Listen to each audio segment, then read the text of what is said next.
Court procedures are too long for an ordinary man, isn't it?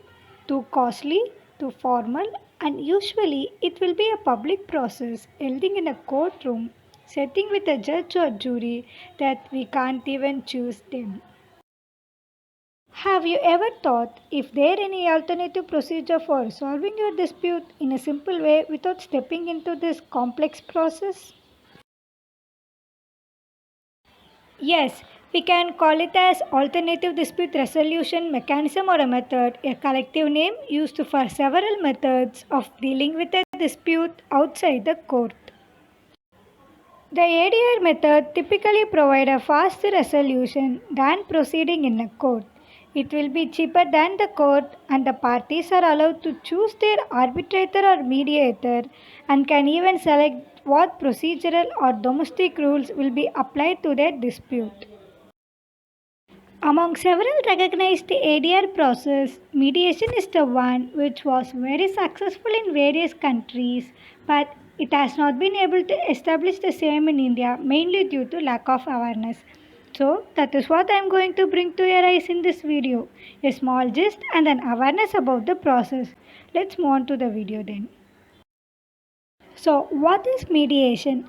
To mediate means to interpose between parties as a friend of each other, to act as an intermediary, communicate by friendly, to be the medium to transmit, convey, and pass on, etc. So, as I have said before, it is one of the ADR process, hence a voluntary process. The parties to dispute may mutually decide to find a solution by appointing a third neutral party, the mediator. So, the decision making power will always remain with the disputing parties, with the mediator acting as a buffer to bring them to an understanding. As the mediator was appointed by the party itself, they can walk out at any time. The decision made is not adjudicatory, it is an informal process, but yet a confidential and affordable one. Mediation in India is not a new subject. It is an age-old process of dispute resolution practiced since Vedic period. Moreover, as I said before, the solution is not imposed on any party. It is a solution that both the party are agreed with. Also, the mediator need not to be always formally appointed. It can be anyone of any designation. It depends on the wish of the parties. The role of mediator is only a facilitative role where you have to identify the issue, explore the option and facilitate the parties mutually to come into an acceptable agreement to resolve the dispute. A mediator cannot force or compel a party to make a particular decision or in any other way interfere with the party's right of self-determination. He should not give any solution to the dispute, rather, he should make the parties to mutually come into an acceptable solution.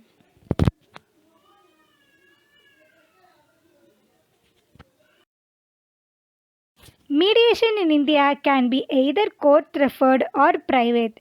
The court may refer a pending case for mediation under Section 89 of Code of Civil Procedure 1908.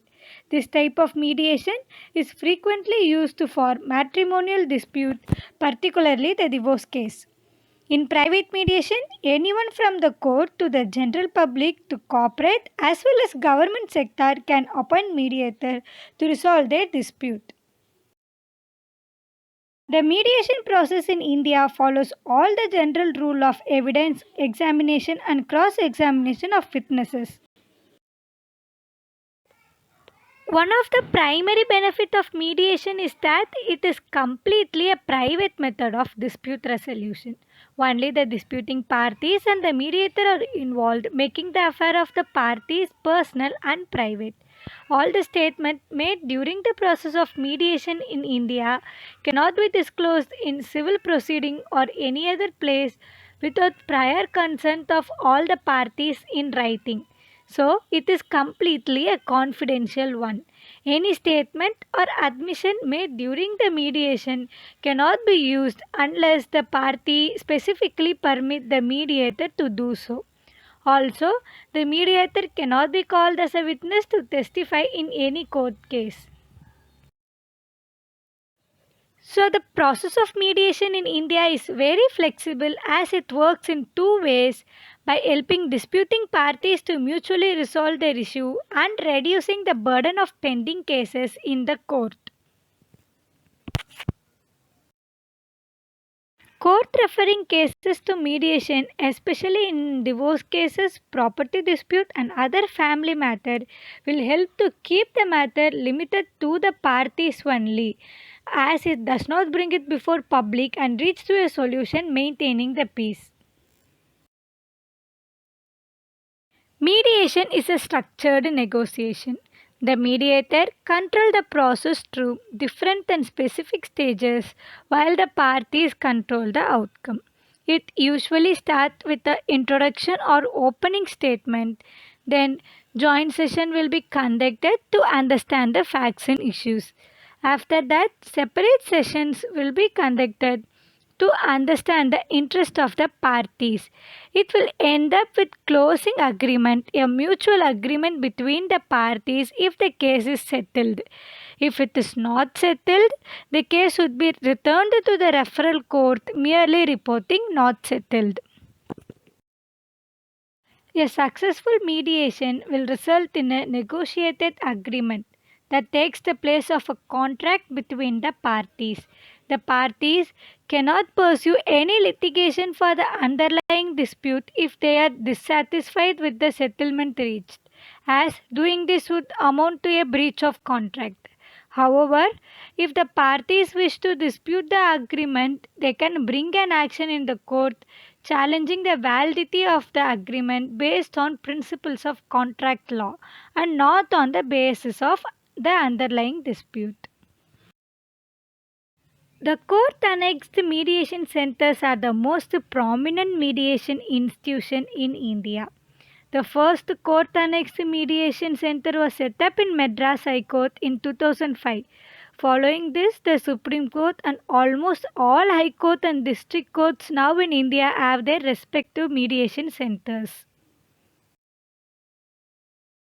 Apart from family and property disputes, mediation is also used in other range of disputes like business, commercial, relating to employment or workplace dispute, international property dispute, or company or shareholder dispute, etc. Though mediation serves to be an effective way to resolve dispute, it has seen only a sluggish growth. In order to take mediation ahead and use it in the best possible manner, it is imperative to spread its awareness among the public. More crucially, those engaged in mediation must acquire mediation skills in a scientific and the structural manner. Indian courts have always been overburdened of pending cases. Even though litigation provides an effective dispute resolution method, it does have various drawbacks. Encouraging mediation as an appropriate dispute resolution mechanism may well be the way forward for ensuring speedy delivery of justice.